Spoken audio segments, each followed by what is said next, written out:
સમાચાર શિક્ષણ જગતના ધોરણ 6 થી 12ના અભ્યાસક્રમમાં શ્રીમદ ભગવદ્ ગીતાના સમાવેશનો એક મુદ્દો, જેમાં શ્રીમદ ભગવદ્ ગીતામાં સમાવિષ્ટ મૂલ્યોનો બાળકોને કરાવાશે પરિચય.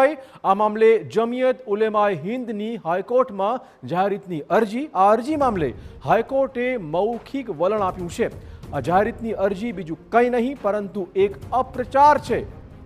આ મામલે 23 ડિસેમ્બરના રોજ આગામી સુનાવણી હાથ ધરવામાં આવશે. વધુ વાત કરવા જોડાશે અમારા સંવાદદાતા રોનક.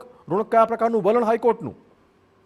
બિલકુલ ચિરાગ, જે પ્રકારે રાજ્ય સરકાર દ્વારા ધોરણ 6 થી 12માં ભગવદ્ ગીતાના કેટલાક પાઠનો જે સમાવેશ કરવામાં આવ્યો છે તે પ્રકારની જાહેરાત છે તે કરવામાં આવી હતી, રિઝોલ્યુશન છે તે લાવવામાં આવ્યું હતું.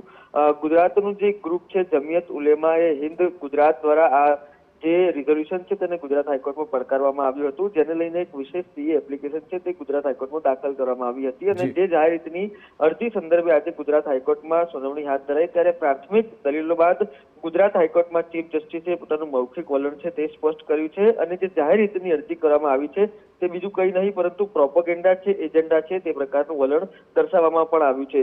બીજું એક તરફ કહેવામાં આવ્યું છે કે ભગવદ્ ગીતા એ કોઈ પણ ધાર્મિક અભ્યાસક્રમ નથી, પરંતુ એક બેઝિક ફંડામેન્ટલ અને મોરલ પ્રિન્સિપલ છે જે લોકોને જીવતા શીખવાડે છે.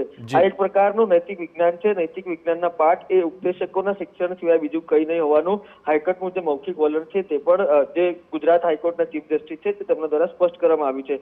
હાઈકોર્ટે આ મામલે તાત્કાલિક હિયરિંગ કરવા પણ તૈયારી દર્શાવી હતી, પરંતુ જે વકીલ હતા અરજદારના તેમના તરફથી જે છે તે તૈયારી ન દર્શાવતા આખરે 1 મહિના બાદનો સમય એટલે કે 23 ડિસેમ્બરના રોજ વિગતવાર સુનાવણી હાથ ધરાશે. પરંતુ આજે જે સુનાવણી હાથ ધરાઈ છે તેનો લેખિત હુકમ તો બહાર આવ્યો નથી, પરંતુ જે પ્રકારે મૌખિક વલણ સ્પષ્ટ કરવામાં આવ્યું છે તે તરફથી જોવા મળે છે કે આગામી દિવસોમાં સરકાર દ્વારા જે વિચારવામાં આવ્યું છે તે ક્યાંક ને ક્યાંક સ્પષ્ટ થશે. ધન્યવાદ રોનક, તમામ જાણકારી બદલ.